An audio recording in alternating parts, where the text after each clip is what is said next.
Hello students. In the previous lecture, we studied about the economic hardships of the Third Estate. In this lecture, we will discuss the outbreak of the French Revolution. We will highlight the role of King Louis XVI, the convocation of the Estates General, assembly of the Estates General, role of Rousseau, Mirabeau and Abbé Sieyès in the French Revolution. Introduction. The French Revolution, also called the Revolution of 1789, shook France between 1787 and 1799 and reached its climax in 1789. The term Revolution of 1789 denotes the end of the ancient regime in France. The French Revolution was a mass uprising of the French people against the dictatorial policies of the monarch.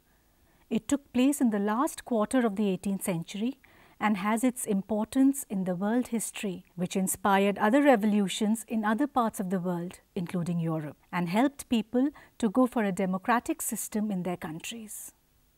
The three words, that is liberty, fraternity and equality, has now become the watchwords for the entire world. Louis XVI and the French Revolution. King Louis XVI was the King of France from 1754 to 1793 and ruled tyrannically for most of those years until 1792, when he was arrested and tried by the National Assembly, which had renamed itself the National Convention.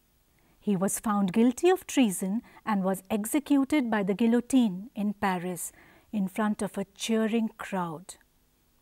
King Louis XVI was the last king to rule as an absolute monarch. A brief life sketch of King Louis XVI. King Louis XVI was married to Marie Antoinette of Austria and was disliked by many of his subjects for raising taxes and squandering the money on jewelry and other extravagances of Marie Antoinette. He had many tax advisors who gave him bad advice about raising the taxes and on his financial status.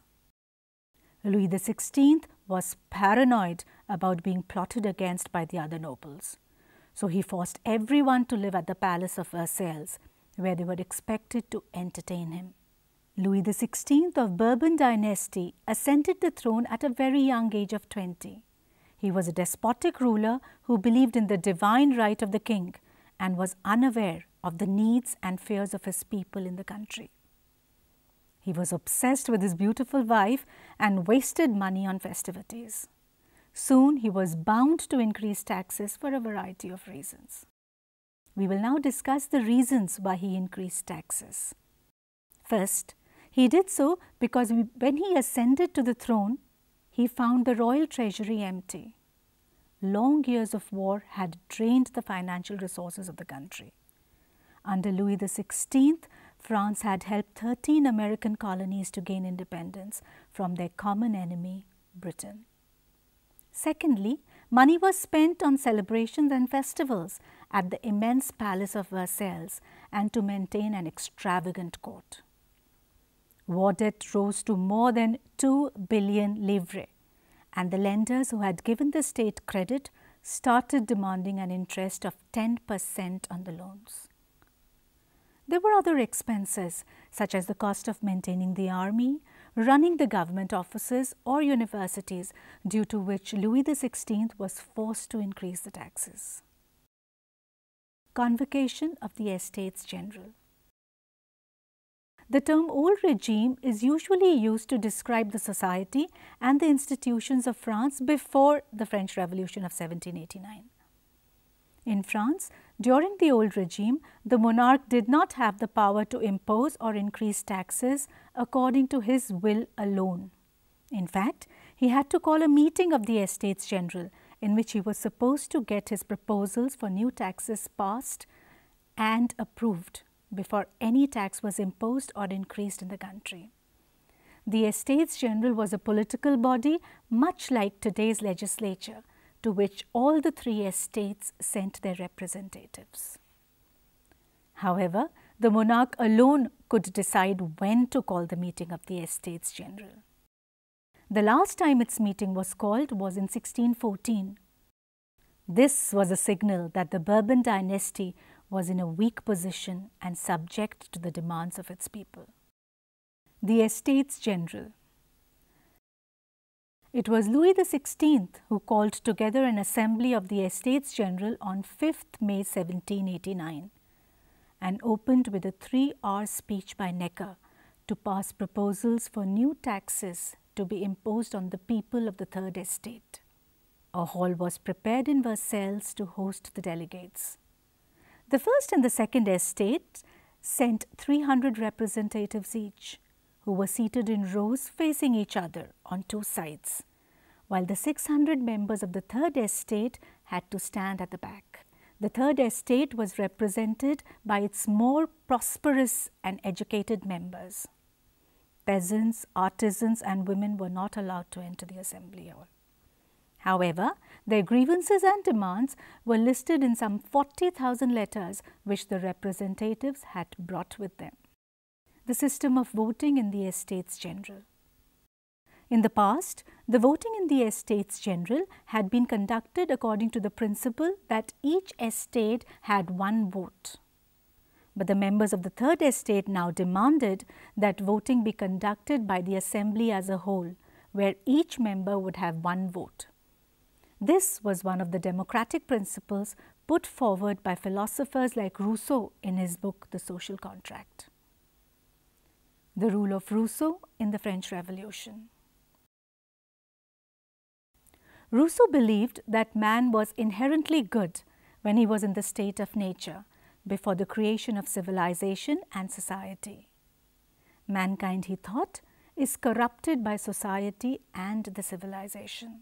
Rousseau played a significant role in bringing about the French Revolution and encouraged people to fight for their rights.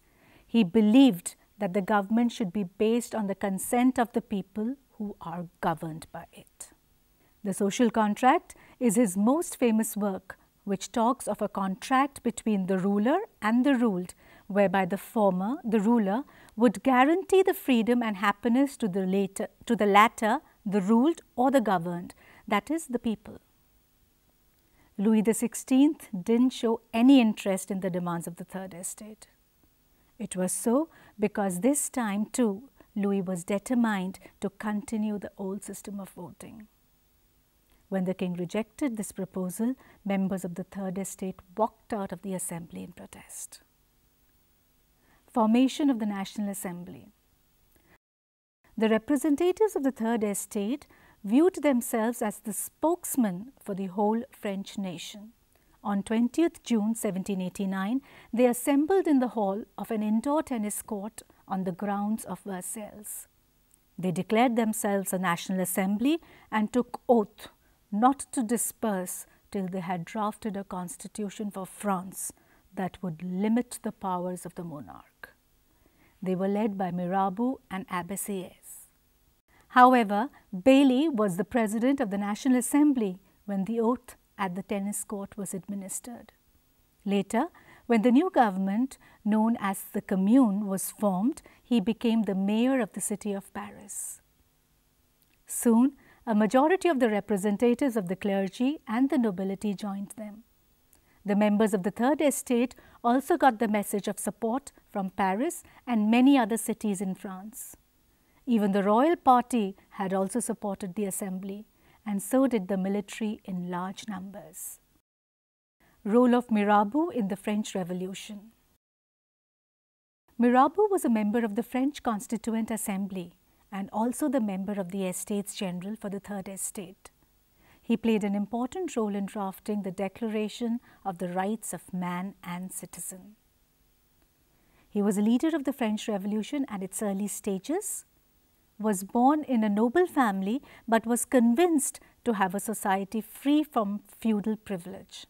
However, before 1789, he was involved in numerous scandals that spoiled his position. But during the early years of the French Revolution, he rose once again to the top and became the voice of the people. He brought out a journal and delivered powerful speeches to the crowds assembled at Versailles. Being a proficient orator, he was the leader of the moderate position. He was in favor of a constituent monarchy built on the model of the Great Britain. Role of Abbé Sieyès in the French Revolution. Abbé Sieyès was born on the Mediterranean coast in 1748 and was elected as one of the Third Estate deputies from Paris to the Estates General of 1789. He advocated the abandonment of the traditional functioning of the three estates as separate blocks and the formation of a single-chamber National Assembly. He participated in the writing of the Declaration of the Rights of Man and Citizen and the Constitution of 1791. Abbé Sieyès was originally a priest who wrote an influential pamphlet called What is the Third Estate? He opposed the right of the absolute veto for the King of France and was elected not only once but many times for the post of fortnightly President of the Constituent Assembly.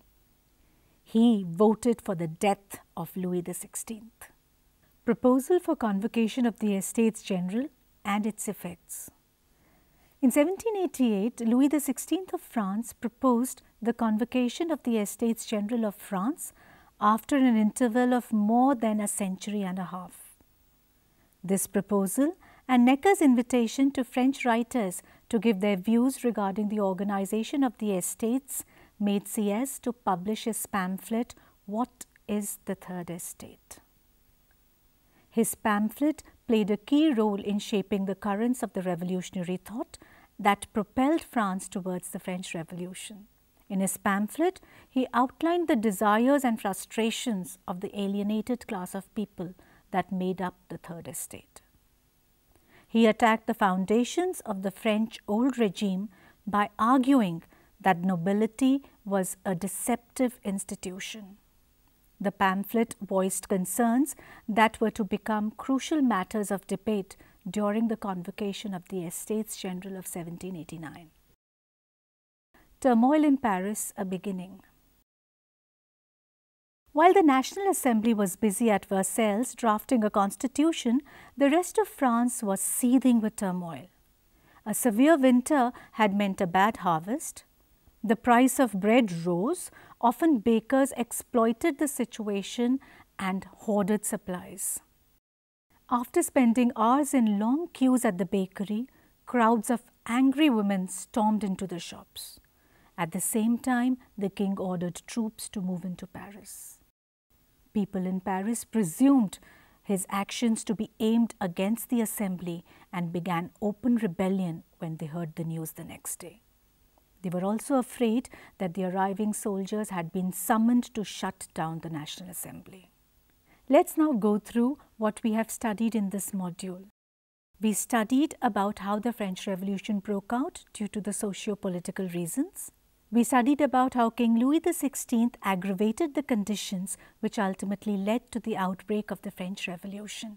In the next module, we will talk about the storming of Bastille and how France became a constitutional monarchy. Thank you.